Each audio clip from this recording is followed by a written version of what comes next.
द्विजन्मनि पंचम सप्तम गा चतु अष्ट द्वादश धर्मेवता धन धान्य हिरण्य विनाश करा रवि राहु शनिश्चर भूमि सुता।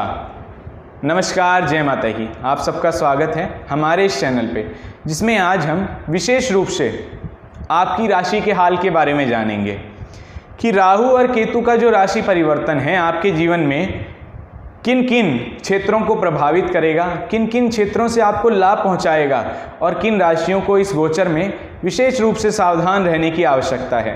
आज इन सब विषयों पर हमारी एक श्रेष्ठ चर्चा होगी। 23 सितंबर 2020 12:52। ये समय आप जीवन भर नहीं भूलेंगे। राहु और केतु का राशि परिवर्तन बहुत सी राशियों को विशेष रूप से प्रभावित करने जा रहा है। तो कौन सी हैं वो राशियां, उस विषय में जानेंगे। उससे पहले थोड़ी जानकारी हम राहु और केतु से जुड़ी हुई प्राप्त कर लेते हैं, जिससे हमें इस गोचर को समझने में आसानी हो। आइए जानते हैं।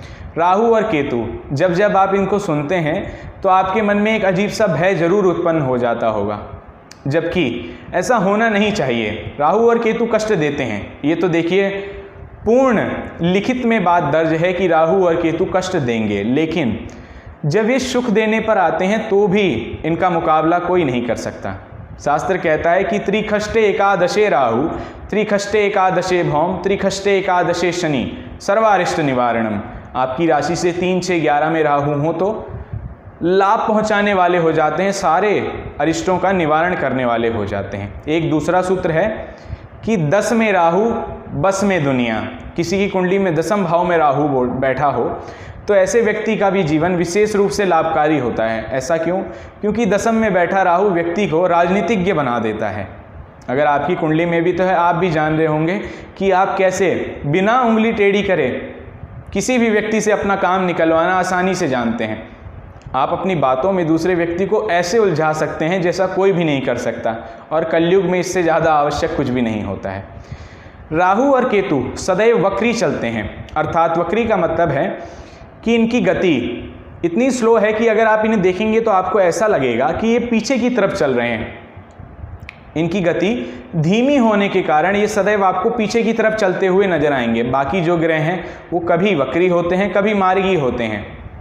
वैसे ही जो राहु और केतु हैं वो सदैव वक्री ही रहते हैं। एक राशि को ये 18 महीने में परिवर्तित कर देते हैं और 18 महीने के बाद नई राशि में आ जाते हैं।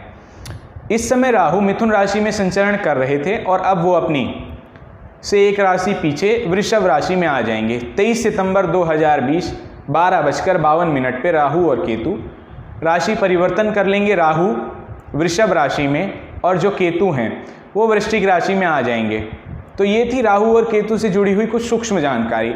तो आइए अब जानते हैं इस गोचर का आपके ऊपर क्या प्रभाव पड़ेगा। सबसे पहले ले लेते हैं मेष राशि के बारे में। मेष राशि और मेष लगन वाले जातकों के लिए यह गोचर क्या लेकर आया है, आइए जानते हैं। मेष राशि और मेष लगन से यह गोचर उनकी राशि और उनके लगन से द्वितीय भाव में पड़ रहा है, और द्वितीय भाव को मर्म स्थान भी माना जाता है। अब वहाँ पर राहु और अष्टम में केतु का गोचर क्या लेकर आया है इनके लिए, आइए जानते हैं। द्वितीय भाव में पड़ने से आपके जीवन में धन संचय की समस्या बढ़ जाएगी। धन आपके पास बचाने में आपको बड़ी दिक्कतें आने वाली हैं। दूसरा, अपनी जीभ पर विशेष कंट्रोल रखें। आपकी वाणी के कारण आपको नुकसान उठाना पड़ सकता है। धन बच नहीं रहा है जिस कारण से क्रोध आप में उत्पन्न होगा। और अगर आपने अपने खान पान को नहीं सुधारा, अगर आप, क्योंकि दूसरा राहु जो होता है व्यक्ति को तामसिक भोजन की तरफ बहुत आकर्षित करता है। अगर आपकी कुंडली में कहीं से शुक्र और पीड़ित हो जाते हैं तो ये जो गोचर है ये आपको विशेष कष्टकारी होगा, आपको विशेष कष्ट देने वाला हो सकता है। तो आपको क्या करना है, एक तो विशेष रूप से अपने खान पान का ध्यान देना है, अन्यथा पेट के रोग आपको होने की बहुत समस्या हो सकती है। दूसरा, जो अपने धन को विशेष संभाल कर रखना है। अपने घर में किसी बड़े बुजुर्ग का उनकी हमेशा राय लेते रहें, इससे आपको जो धन है आपका बेवजह नहीं खर्च होगा। इस गोचर काल में राहु द्वितीय भाव में बैठे हैं मेष राशि वाले जातकों के लिए और मेष लगन वाले जातकों के लिए। द्वितीय भाव से उन्होंने देखा छठे भाव को। छठा भाव होता है रोग, रिपु और ऋण का। अगर राहु छठे भाव में हो तब तो आपको इन सब चीज़ों से ऊपर रखते हैं, लेकिन उनकी दृष्टि छठे भाव में एक विशेष कार्य करती है कि अगर आप किसी को ऋण दे देंगे तो वो ऋण आपको वापस मिलने में बहुत दिक्कतें आएंगी। तो इस बात का एक विशेष ख्याल रखिए कि किसी को ऋण ना ही दें और ना ही लें, अन्यथा उस ऋण को उतारने में आपको काफ़ी परेशानियों का सामना करना पड़ सकता है। आगे इनकी जो दृष्टि है वो पड़ रही है अष्टम भाव पर। अष्टम भाव पर इनकी दृष्टि पड़ने से एक विशेष लाभ होता है कि आकस्मिक धन प्राप्ति के योग बनाते हैं। ये आपको अचानक से कहीं बहुत बड़ा धन का ऑफर आ जाए, लेकिन उस ऑफर से इस बात का भी ध्यान रखें कि जो भी आप कार्य कर रहे हैं वो उसके विपरीत ना हो, अन्यथा वो धन आपसे सब कुछ छीन भी सकता है। लेकिन आपके जीवन में आकस्मिक धन के जो योग हैं वो अवश्य ही बनेंगे। अब आगे आ जाते हैं, इनकी जो नवम दृष्टि है वो पड़ेगी दसम भाव पर। कुंडली के दसम भाव से हम अपने प्रोफेशंस का विचार करते हैं। अब प्रोफेशन भाव पर राहु की दृष्टि पड़ने से क्या होता है, देखिए, जो भी आपके कुलीग्स हैं या जो भी आपसे बड़ी पोस्ट पर हैं, उनके साथ एक ये दिक्कत आपके लिए बनी रहेगी कि वो सब आपके इस समय खिलाफ हो जाएंगे। आपके साथ जॉब में राजनीति होना, ये समस्या आपके जीवन में इस गोचर काल में आने वाली है। इससे विशेष सावधान रहें। इससे बचने के लिए आप क्या कर सकते हैं, जो भी आपसे ऊपरी पोस्ट पे हैं, जैसे आपके मैनेजर हैं, जैसे आपके एचआर हैं, उनसे अच्छी बना कर रखें, जिससे कि जो आपके कुलीग्स हैं, जो आपके साथ कार्य कर रहे हैं या जो आपसे कुछ ऊपर पोस्ट पे हैं, वो आपको ज़्यादा तंग ना कर सकें। तो एक इस विशेष बात का आप अवश्य ध्यान रखेंगे, ये आपके कार्य क्षेत्र में भी प्रभाव लाएगा। केतु और राहु एक ही जैसे ही हैं, दोनों को बराबर करने का काम करते हैं। जैसे राहु कष्ट देते हैं तो केतु उससे आपको बचाने का काम करते हैं, और अगर केतु कष्ट देते हैं तो राहु उससे बचाने का काम करते हैं। ये दो स्थितियां सदैव इन्होंने बनाई रखी हैं, इसीलिए एक दूसरे से 180 डिग्री पर रहते हैं। तो ये था मेष राशि और मेष लगन वाले जातकों के लिए इस गोचर का प्रभाव, जिन जिन चीज़ों से आपको सावधान रहना है और किन किन चीज़ों का आपको लाभ होगा, ये मैंने विशेष रूप से बता दिया। अब मेष राशि और मेष लगन वाले जातकों में विद्यार्थियों के लिए भी कुछ विशेष जान लेते हैं। देखिए, जो आपकी राशि बनती है मेष, उससे यह गोचर द्वितीय भाव में पड़ रहा है, जिसके कारण अगर आप घर के मामलों में ज़्यादा इंटरफेयर करना शुरू कर देंगे तो आपकी पढ़ाई अवश्य ही डिस्टर्ब हो जाएगी। तो एक मुख्य बात का अवश्य ध्यान रखें कि विशेष रूप से अपना कंसंट्रेशन अपनी पढ़ाई पर बना कर रखें, जिससे कि यह गोचर आपको विशेष कष्ट ना दे। बाकी सब ठीक है, आपके जीवन में खर्चे बढ़ेंगे। मेष राशि वाले जातकों के लिए यह गोचर पैसों से भी कुछ परेशानियां लेकर आने वाला है, तो अपने पैसे को इन्वेस्ट करना सीख लें। बेवजह के अगर आप खर्चा करना पसंद करते हैं या आपकी हैबिट का हिस्सा बन चुका है वो, तो उसे सुधारें, नहीं तो 23 सितंबर के बाद पैसे से आपको विशेष परेशानी से जूझना पड़ सकता है। तो ये था मेष राशि और मेष लगन के बारे में हमारी कुछ विशेष चर्चा। तो आइए जानते हैं अपनी अगली राशि के बारे में कि वृषभ राशि के लिए यह गोचर क्या लेकर आ रहा है। वृषभ राशि वाले जातकों के लिए यह गोचर उन्हीं की राशि में पड़ रहा है, जिससे लिए यह गोचर इनकी राशि के लिए विशेष हो जाता है। कैसे, आइए जानते हैं। वृषभ राशि जो है उसमें राहु जब संचरण करते हैं तो विशेष रूप से एक कार्य अवश्य करते हैं। राहु जिस भी राशि में हो, अगर लगन में आ जाएं तो मति को भ्रमित करने का कार्य अवश्य ही कर देते हैं, जिसे कहते हैं डाइवर्जन ऑफ माइंड। आपके मन में थॉट्स एकदम से इतने ज़्यादा बढ़ जाएंगे कि आप सही फैसला लेने में कहीं ना कहीं चूक सकते हैं। इस बात का विशेष ध्यान रखें कि जब भी कोई फैसला लें आकस्मिक ना लें, क्योंकि लगन में बैठा हुआ राहु और सप्तम में बैठा हुआ केतु इस चीज़ को पंप करेंगे कि आप एकदम से इंस्टेंट कोई डिसीजन ले लें, जिससे बाद में आपको हानि उठानी पड़े। तो इस विशेष बात का अवश्य ध्यान रखिएगा। और आगे बढ़ जाते हैं। राहु लगन में बैठकर आपके पंचम भाव को देखेंगे, जो कि विद्या का, बुद्धि का और संतान का भाव होता है। तो इससे आपको विशेष संतान से संबंधित चिंता आपके जीवन में बढ़ सकती है। इसीलिए कुछ उपाय मैं आपको बताऊंगा आगे वीडियो के अंत में, उन उपायों को करिए जिससे ये समस्याएं आपके जीवन में कम हो जाएं। राहु की दृष्टि सप्तम भाव पर पड़ने से पत्नी के विषय में भी आपको थोड़ा चिंतित रहना पड़ सकता है।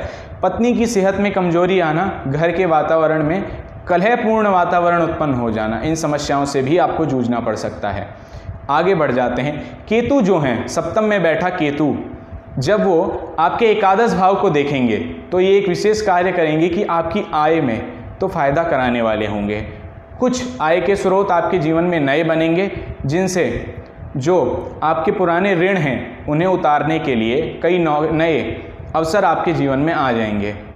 केतु की जो दृष्टि है वो तीसरे भाव पर जब पड़ेगी सप्तम भाव से, तो एक मुख्य बात का आपको ध्यान रखना है कि अगर आप आंख बंद कर कर किसी पे भी भरोसा कर देते हैं तो इस बात का ध्यान रखिए कि ये भरोसा आपको इस गोचर में नुकसान पहुंचाने वाला हो सकता है। जब तक सारी बातें कंप्लीट ना हो जाएं तब तक किसी पर भी भरोसा मत करिएगा, अन्यथा इस गोचर में आप विशेष रूप से कष्ट उठा लेंगे। तो ये वृषभ राशि और वृषभ लगन वालों के लिए गोचर था। ये गोचर आपके लिए विशेष रूप से लगन में बनने के कारण विशेष हो जाता है। तो जो उपाय मैं बताऊंगा उन्हें अवश्य करिएगा, नहीं तो आपको इस गोचर में विशेष लाभ की जगह कष्ट उठाने पड़ सकते हैं। मिथुन राशि से यह गोचर 12वें भाव में बनने के कारण विशेष रूप से मानसिक अशांति का कारण बनने वाला है। आपकी जो कार्य हैं वो आखिर में बनते बनते बिगड़ जाना या आकस्मिक बहुत धन खर्च हो जाना, ज़्यादा धन दवाइयों में लगना, आपका पैसा फंस जाना, बेकार की चिंताएं बने रहना, रात को अगर नींद खुल जाए तो दोबारा नींद ना आना, इस तरह की समस्याओं को लेकर आ रहा है। मिथुन राशि वालों को इस समय विशेष सावधान रहने की आवश्यकता है। आपकी राशि से राहु 12वें भाव में संचरण कर रहे हैं। विदेश के लिए तो ये अच्छा है, अगर आप विदेश जाने की प्लानिंग कर रहे हैं तो ये आपके लिए फ़ायदेमंद होगा। विदेश के जो कार्य हैं वो बनेंगे, लेकिन उसमें भी कहीं ना कहीं पैसा जो है अधिक मात्रा में खर्च होगा। आगे बढ़ जाते हैं। जो मिथुन राशि है, मिथुन राशि से जब राहु अपनी पंचम दृष्टि से देखेंगे तो उनकी विशेष दृष्टि चौथे भाव पर पड़ेगी, जो कि माता का घर होता है और विशेष रूप से आपके परिवार का घर है। तो इसमें माता का स्वास्थ्य कमज़ोर हो जाना, माता की हड्डियों में दर्द रहना, कमर में दर्द रहना, पिंडलियों में दर्द रहना और माता के साथ संबंधों में कड़वाहट आना, इस तरह का वातावरण आपके जीवन में बन सकता है। इससे विशेष सावधान रहें। बाहर का जो भी आप प्रेशर लेकर आ रहे हैं उसे घर में ना उतारें, क्योंकि कई बार जो 12वां राहु होता है व्यक्ति को मानसिक इतना परेशान कर देता है कि आप जो सही फैसले लेना चाहते हैं वो सही फैसले नहीं ले पाते हैं। तो इस बात से विशेष ध्यान रखें। बाकी धन की दृष्टि से यह गोचर आपके लिए ठीक है। बस केवल इस बात का ध्यान रखें कि ऋण देने से बचें। अगर आप किसी को पैसा देते हैं तो उसे वापस मिलने में आपको दिक्कतें आएंगी। व्यापार की दृष्टि से भी ये ठीक है, व्यापार की दृष्टि से इसमें ज़्यादा नुकसान नहीं होने वाला है। बस केवल आपको मानसिक अशांति से जूझना पड़ सकता है। इससे बचने के लिए मैं कुछ विशेष उपाय आपको आखिर में बताऊंगा। तब तक के लिए बने रहें आप हमारे साथ। आइए आगे बढ़ जाते हैं कर्क राशि और कर्क लगन वाले जातकों के लिए। कर्क राशि और कर्क लगन वाले जातकों के लिए यह गोचर बहुत ही विशेष है। आपकी राशि से यह गोचर एकादश भाव में पड़ रहा है और एकादश भाव में पड़ने के कारण यह गोचर विशेष लाभकारी हो जाता है, क्योंकि एकादश में बैठा हुआ राहु विशेष कर लाभ पहुंचाने वाला होता है। कर्क राशि वाले जातकों के लिए यह गोचर धन से बहुत लाभकारी साबित होगा। दूसरी बात, जब आप एकादश से देखेंगे तो एकादश, द्वादश, लगन, द्वितीय और तृतीय भाव में जब राहु की दृष्टि बढ़ेगी तो आपके जीवन में दौड़ धूप बढ़ जाएगी, अर्थात आपको हार्ड वर्क अधिक करना पड़ेगा। अब हार्ड वर्क अगर आप ज़्यादा करेंगे, अगर आप मेहनती हैं, पराक्रमी हैं, तो आपके जीवन में धन अवश्य ही बढ़ेगा। अब आ जाते हैं नीचे। जो उनकी दृष्टि तृतीय भाव पर पड़ रही है, उसके बाद पंचम भाव पर जो राहु की दृष्टि पड़ेगी, उससे आपके जीवन में संतान से जुड़ी हुई जो समस्याएं हैं, संतान से जुड़ी जो चिंताएं हैं वो बढ़ सकती हैं। तो इस बात का विशेष ख्याल रखें। सप्तम भाव पर पड़ने वाली राहु की दृष्टि विशेष रूप से कई बार पत्नी की सेहत में कमजोरी लाती है। पत्नी से यहाँ तात्पर्य है अपने पार्टनर की सेहत में कमजोरी लाती है। तो उनकी सेहत का आप विशेष ध्यान रखें। कई बार जो आपका क्रोध है उन पर बेवजह का भी हो सकता है, तो बेवजह के क्रोध से बचें। यह गोचर धन की दृष्टि से आपके लिए बिल्कुल ठीक है। सेहत की दृष्टि से आपको थोड़ा सा ध्यान रखना है, क्योंकि पंचम में बैठा केतु कई बार पेट की समस्याएं दे देता है। अगर आप अनटाइमली आवर्स में खाने के शौकीन हैं तो उनको मेंटेन करिए, उस खाने को सही समय पर खाइए, सही समय पर उठिए। यह गोचर आपको लाभ प्रदान करने वाला होगा। आइए अब आगे बढ़ जाते हैं कि सिंह राशि और सिंह लगन वाले जातकों के लिए यह गोचर क्या लेकर आया है। सिंह राशि और सिंह लगन, आपकी राशि से यह गोचर दशम भाव में पड़ रहा है, जो कि जग विदित है कि 10 में राहु, बस में दुनिया। तो वही सूत्र आप लेकर चलिए। आपको पता है कि कैसे अपने काम बनाने हैं, जुगाड़ू प्रवृत्ति से आप कैसे अपने काम निकाल सकते हैं। अब आप इस तरकीब को भी सीख लीजिए, क्योंकि ये आपके बहुत काम आने वाली है। इस गोचर काल में जो भी आपके कार्य बनते बनते बिगड़ जा रहे थे वो कार्य बनेंगे, लेकिन एक विशेष घटना आपके जीवन में घटेगी, ट्रांसफ़र। क्योंकि दशम में शनि या दशम में राहु जब गोचर में होते हैं तो विशेष रूप से ट्रांसफ़र, कार्य में बदलाव तो अवश्य ही करा देते हैं। दसम भाव पर बैठे राहु से जो दृष्टि पड़ेगी वो द्वितीय भाव पर पड़ेगी। द्वितीय भाव होता है वाणी का, द्वितीय भाव होता है जीव का। तो थोड़ा सा अपने खान पान का विशेष ध्यान रखें और अपनी वाणी का विशेष ध्यान रखें। कई बार क्योंकि सिंह लगन वाले स्पष्टवादी होते हैं और द्वितीय भाव पर राहु की दृष्टि से वो स्पष्टवादिकता कहीं ना कहीं व्यक्ति को तंग कर सकती है। तो आप इस बात का ध्यान रखें कि आप क्या बोल रहे हैं, कब बोल रहे हैं। अपनी वाणी पर विशेष संयम बना के रखें। विशेष रूप से है गोचर आपको विशेष कष्ट नहीं पहुंचाने वाला है। केवल माता के साथ, माता के स्वास्थ्य में कमजोरी आ जाना, माता के शरीर में कष्ट होना, माता के साथ विचारों में मतांतर होना, क्योंकि दसमस्त राहु पिता के साथ भी संबंधों को कहीं ना कहीं कमज़ोर कर देते हैं। तो इस बात का ध्यान रखेंगे कि माता और पिता से अपने संबंधों को विशेष मिठासपूर्ण बनाकर रखिए। बाकी यह गोचर आपके लिए ठीक है। धन की दृष्टि से भी ठीक है, कार्य की दृष्टि से भी ठीक है। कार्य में बदलाव आएंगे, कई नए मौके आपको जीवन में प्राप्त होंगे। स्टूडेंट्स के लिए भी ये गोचर विशेष रूप से ठीक है। सिंह राशि और सिंह लगन वाले जो स्टूडेंट्स हैं, जो पढ़ाई के क्षेत्र से जुड़े हुए हैं, उनके लिए भी ये गोचर विशेष रूप से ठीक है। केवल इस बात का ध्यान रखें कि अपने क्रोध पर काबू रखें, क्योंकि आप क्रोध में कई बार, क्योंकि सिंह राशि हैं तो सिंह जैसा स्वभाव है आपका, अगर आप इस समय अपने क्रोध पर काबू नहीं रखेंगे तो वो कहीं ना कहीं आपके जीवन में विशेष रूप से बदलाव ला सकता है और वो बदलाव कई हद तक ठीक नहीं है। तो आप इस बात का ध्यान रखें कि अपने क्रोध को नियमित रखें, संयमित रखें। ये ना कि आप अचानक से बहुत क्रोधित हो उठे और आपने कोई गलत फैसला ले लिया। इस बात का आपको ध्यान रखना है। तो ये थी हमारी मेष राशि से लेकर सिंह राशि तक राहु और केतु के गोचर की विशेष चर्चा। आगे कन्या राशि से लेकर धनु राशि तक हम विशेष चर्चा अपनी अगले वीडियो में करेंगे। तब तक के लिए बने रहें हमारे साथ, हमारे इस चैनल पे। जय माता की। Subscribe now and press the bell icon. Never miss an update.